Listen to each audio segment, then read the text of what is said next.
Mr. Vice President, I was watching you watch what is behind you earlier. What was going through your mind looking at North Korea? This is a frontier of freedom. Now, for more than 6 decades, U.S. forces and forces of South Korea have held the line for freedom here at the DMZ.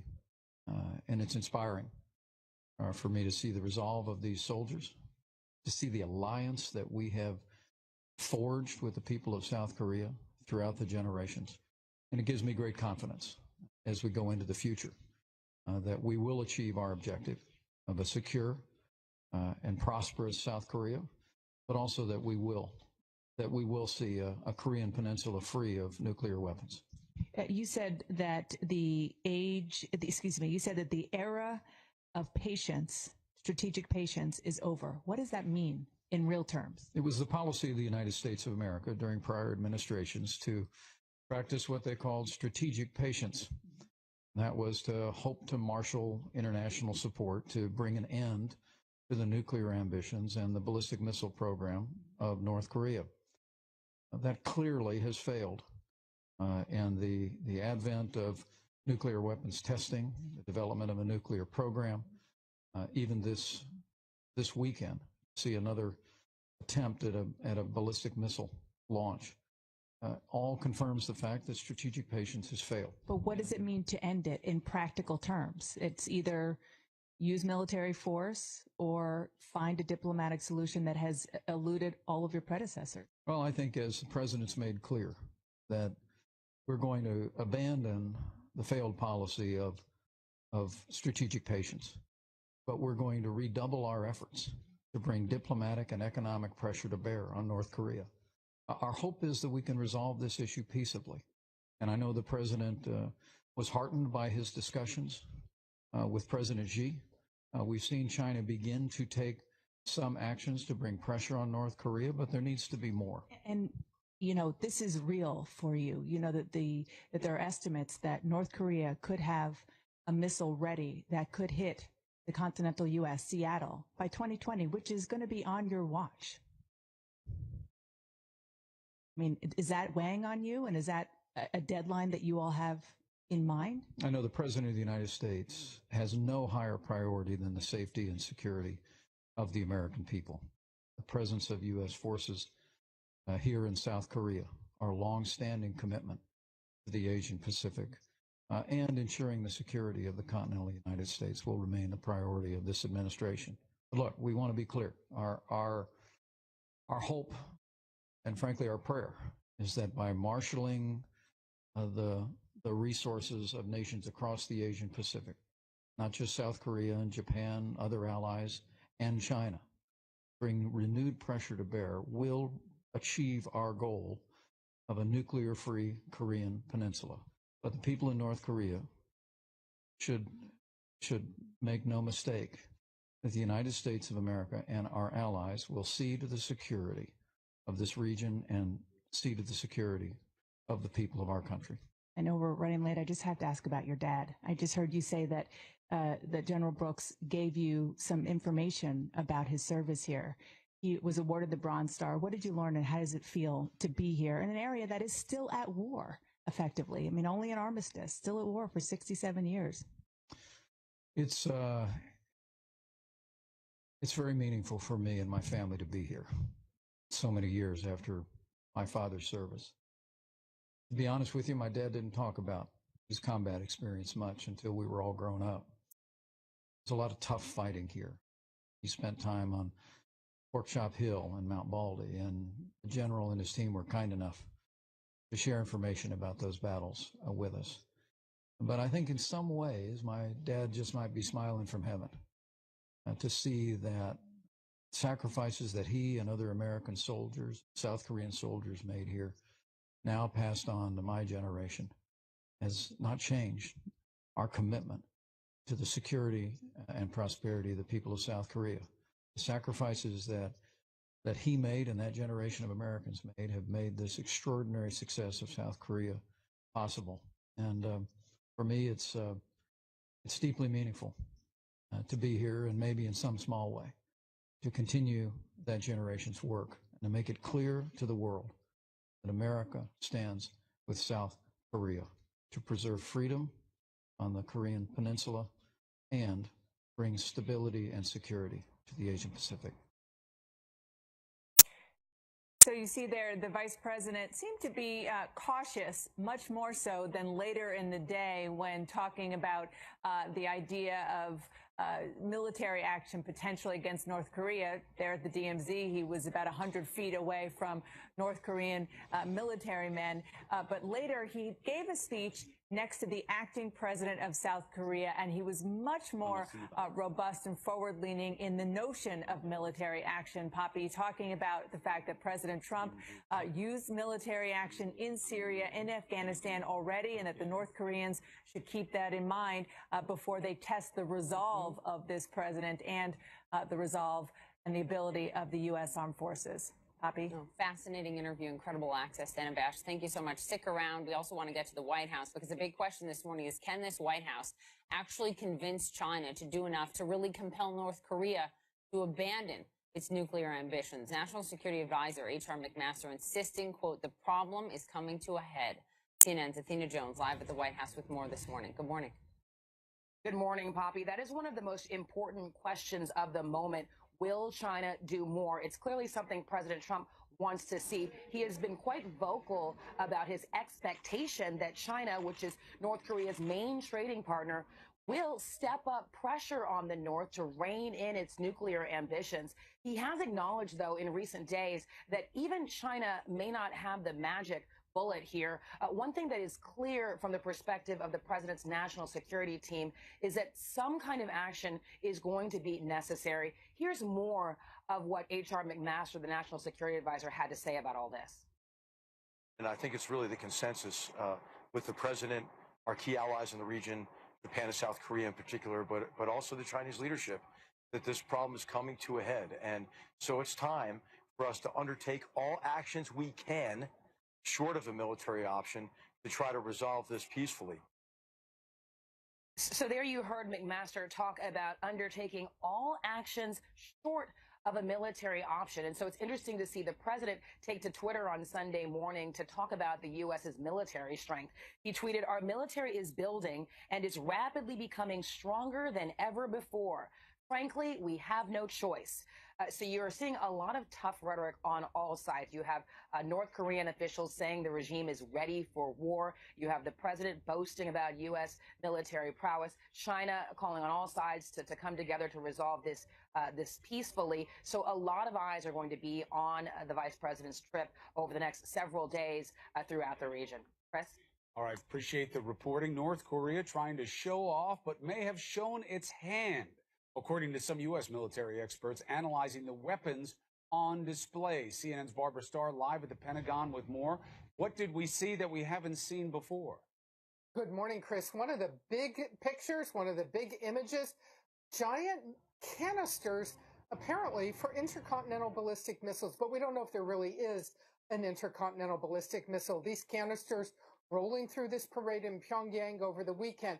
North Korea has never built an ICBM of this kind of range and capability. So were these just canisters, or does it represent a new missile capability? They'd have a long way to go, experts say, in guidance and targeting to have these missiles really work. They also showed off missiles that they apparently do have, intermediate, shorter range, if you will, regional range missiles, both land and sea-based, that could potentially attack Japan or South Korea. That is a big, more near-term worry right now. The U.S. has missile defense in the region if either of those countries were to come under attack from North Korea. But right now, what everybody is also watching for is North Korea about to have a sixth underground nuclear test. Pentagon officials say it still could happen at any time. Chris, Poppy? All right, appreciate it, Barbara. Let's bring back Dana Bash in Seoul, South Korea. Joining us now, Gordon Chang, author of Nuclear Showdown, North Korea Takes on the World. He's also a columnist for the Daily Beast, and Chris Cillizza, reporter and editor-at-large for CNN Politics. Gordon, you made that observation about what was in the canister. That mattered to you. This notion of what happened with this latest missile test, was it U.S. cyber skills that took it out, or could it have been something else? What's your take on these issues? Yeah, I think that certainly it could have been cyber sabotage.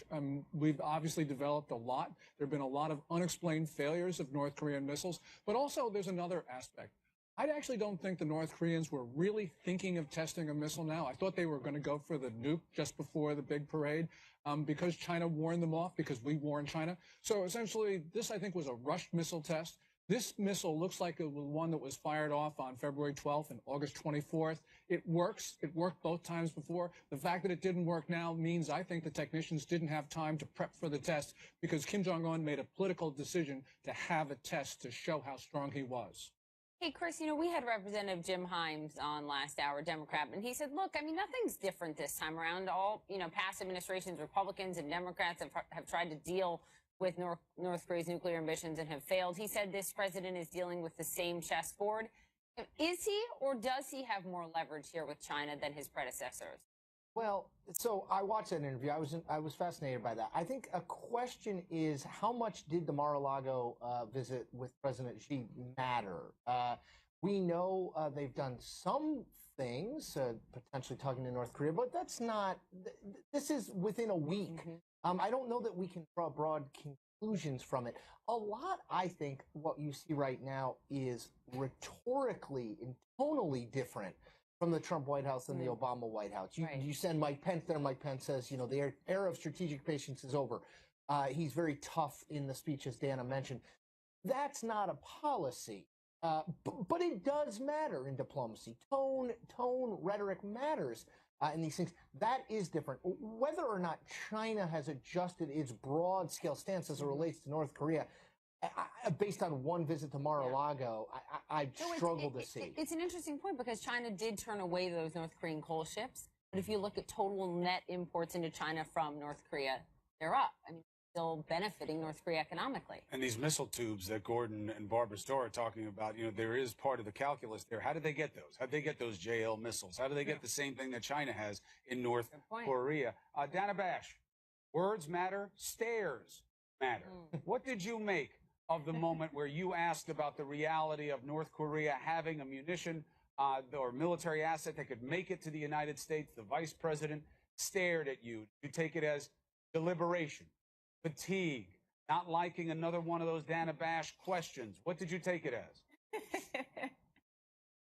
Probably all of the above and other things that we're not thinking about or maybe shouldn't say on morning television. No, I think that this is very, very sensitive. It's very difficult. that is a reality, and a reality that I think any administration would rather not talk about publicly. And when I say that, it is that intelligence experts, people who are very focused on this, and even senior people who I've talked to on Capitol Hill who have access to this kind of intelligence, say that they are genuinely concerned that the North Koreans will be able to develop a long-range missile that can hit the continental U.S. by 2020, which would still be when President Trump and Vice President Pence are in the White House. So that's why, I specifically asked that question. And I don't think it takes a nuclear rocket scientist to conclude that that is one of the main reasons why the Trump administration has been so robust, been so focused on North Korea in its early days of the administration, why Mike Pence in his first trip to Asia came to South Korea first, went to the DMZ first, made the statements that he made today, because they understand this isn't something that they can kick the can down the road on, as not for lack of trying, but the Clinton administration, the Bush administration, and the Obama administration did vis-a-vis the North Korean nuclear policy. It's not something they can do because, the longer they wait, it's not possible. It's more imminent. And that's obviously why he said what he said today. Gordon, critics are right when they say so many of this president's predecessors have tried and failed at this. But what is the lesson learned? What is the lesson learned from the Clinton administration's failure on a nuclear agreement? What pages can this administration take from President Clinton, President Bush, President Obama on dealing with North Korea? Granted, a different leader, but same sort of hermit kingdom, same idea with what you're grappling with here. I think the most important lesson comes after what the Bush administration did, and that was really to place a higher priority on integrating China into the international system than disarming North Korea. So we got basically a pretty arrogant China and a nuked up North Korea. And I think it's very important for President Trump to say, or at least to imply, as maybe H.R. McMaster did today, that North Korea is our #1 problem. We are going to solve this, and other things like China's relations are secondary. I think Beijing needs to understand that, and if they see that there has really been a shift in that very important sort of doctrine that we've had of always putting China first, I think we might actually get some progress. So, Liza, what's the political observation of this dynamic here? You know, in terms of who's calling the shots, there is a suggestion that Trump is being heavily reliant on the military right now. That's why we're seeing this posturing, brinkmanship, saber rattling. It's not like during the Clinton era when they were so heavy on soft power and diplomacy. You could argue was the only time in recent history that North Korea seemed to stand down. But let's put that to the side. Do you think that that's what we're seeing here? Is Trump is quiet, wasn't out front in Syria, wasn't out front in Afghanistan, not out front now. It's Pence who's in South Korea because he's listening to the military. Well, what we know, Chris, is that Donald Trump puts a huge priority on surrounding himself with former military, whether it was Mike Flynn, whether it's H.R. McMaster, General Mattis. This is General Kelly. And he speaks about it all the time. You know, he loved the Mad Dog Mattis nickname. He likes that ethic of the military, which is not unique among presidents, but he's, I think, particularly drawn to it. So I think that's part one. Remember, he's come a long way since I know more than the generals, right? That famous quote. I think he does tend to defer a little bit, number one. Number two, I do think what you're seeing here, Syria, Afghanistan, and now statements about North Korea from Pence, in some ways it feels as though this is there's a new sheriff in town doctrine. You know, the Trump doctrine to me is very ill-formed at this point, but it's a tonal thing in many ways. On Afghanistan, they didn't do enough. On Syria, they didn't do enough. On North Korea, it's still a problem. We're not going to let that be a problem. We're not going to be in a soft power. We're going to be in a hard power and tough statements and tough actions if those statements aren't respected. So I think you're seeing a little coalescing there. Chris, Gordon, Dana, thank you all very much. And Dana's going to be back with us very shortly to take us inside what it was really like for her as a journalist to be there in the DMZ with the vice president. Pretty remarkable. Stick around for that. Coming up, though, directly after this, no more strategic patience. Do Vice President Pence's comments mean the U.S. will take more decisive action next time Pyongyang launches another missile test? We're going to ask Republican Congress. Morning, Cleveland police searching for a suspect accused of killing a man and then posting video of the murder on Facebook. The manhunt expanding now to multiple states after authorities pinged the suspect's cell phone in Erie, Pennsylvania. Officers are set to update us on the latest in the investigation in just about an hour. But they say no other incidents are connected to this suspect, at least not right now. Let's discuss with CNN law enforcement analyst Cedric Alexander and CNN senior law enforcement analyst and former FBI Assistant Director Tom Fuentes. Gentlemen, nice to have you both here. Tom, let's just talk about the cell phone ping, because this murder happened in and around Cleveland, about 100 miles away to the east. You've got Erie, Pennsylvania. I mean, you would think that if someone is going to commit a heinous murder like this, post it on Facebook, why take their cell phone that can be tracked? Poppy. Well, you know, we try to analyze these things as rational people, and we're dealing with someone who obviously is very, very disturbed and may not be thinking rationally along those lines. Now, it doesn't mean he's stupid, but it just means that some of these points may not be something he's thinking about. As far as the cell phone, yes, all of us, as long as your cell phone is on, it's communicating to a cell phone tower or multiple towers, and the authorities can use that to triangulate approximate location of where somebody would be, definitely approximate to Erie, Pennsylvania. And of course, it gives the authorities a little bit of a dilemma. Yes, they'd like to not let him know that they have an idea where he's at or the approximate area. On the other hand, he's killing people, or killed at least one person completely at random. They need to warn the public in Erie, Pennsylvania, be alert. And remember, you know, he said that he had killed some, 15 other people. That, of course, has not been corroborated by the police. But this is also, Cedric, assuming that he still has his cell phone, that he didn't just throw it in the back of some flatbed truck. Well, assuming that he still has it, my guess is he probably does. That's probably his means of communication. He's able to recharge that phone right inside of this vehicle that he's traveling in.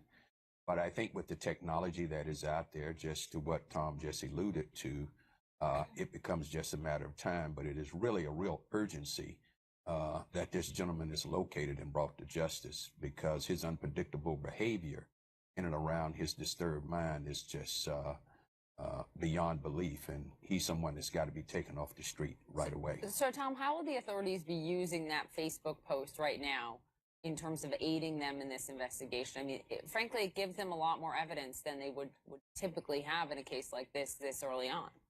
Well, that's true, but I think they're not worried about the prosecution aspect at this point. But they in want terms him of finding him, right? What would they be looking for? Well, in terms of finding him, I don't know that the Facebook will be as critical, other than who are the other people in communication with him over the last weeks or months on Facebook, who are his contacts, colleagues, co-workers, neighbors, all of that.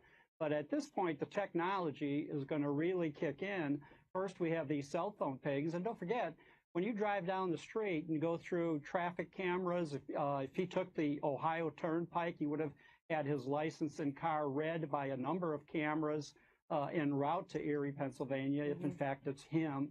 If he goes into a convenience grocery store to get a sandwich or something or coffee, they have cameras. So if someone alerts the authorities at one of these locations, the police can go in and look at the video cameras and see if it looks like him, and see if they can, we saw that in the Boston Marathon actually on today, the Patriots Day, where they were able to use the cameras at the gas station where the bombers went to, at the convenience store where they went to. So all of that technology out there will in time be able to help the police really pinpoint him if, as we're assuming, and it's a big if, that he still has that phone.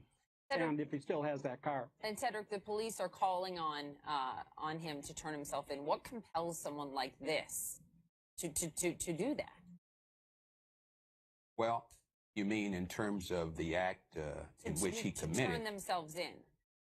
To turn themselves in. Well, that's going to be yet to be seen. There's nothing at this point to suggest that he's even headed in that direction. No. He hasn't, far as we know, has not reached out to any family and friends and suggested he wanted to turn himself in. Now, it could conclude that way, or it could conclude more dramatically. Gentlemen, thank you both very much. Again, we're going to get an update from the police in just about an hour. We'll bring that to you. We are getting a lot of news coming in. Let's get right to it. This is CNN Breaking News. Good morning. Welcome to your new day. Allison Zoff, Poppy Harlow joining me. Thank you, as always. And we are following breaking news from the Korean Peninsula. Vice President Mike Pence warning North Korea the era of strategic patience is over. Do not test the president's resolve. Look at Syria and Afghanistan for examples of what could happen. The vice president making an unannounced visit to the DMZ after the North Korean regime displayed their missiles during a national celebration over the weekend. Military experts now analyzing images of that arsenal. What can be learned about North Korea's capabilities? It is day 88 of the Trump presidency. We have it all covered for you like only CNN can. Let's begin with Dana Bash, who is live in Seoul, South Korea. She has an exclusive interview with the vice president. Dana, what struck you most in speaking with Vice President Pence? Well, first, obviously, the location. We were at the DMZ. It was the vice president's first time there, the first time in this young administration that either the vice president or the president has been there. There have been lower-ranking cabinet officials, but the fact that this visit happened right now, when things are so incredibly tense, and that the vice president went out, looked out across at the DMZ, saw North Korea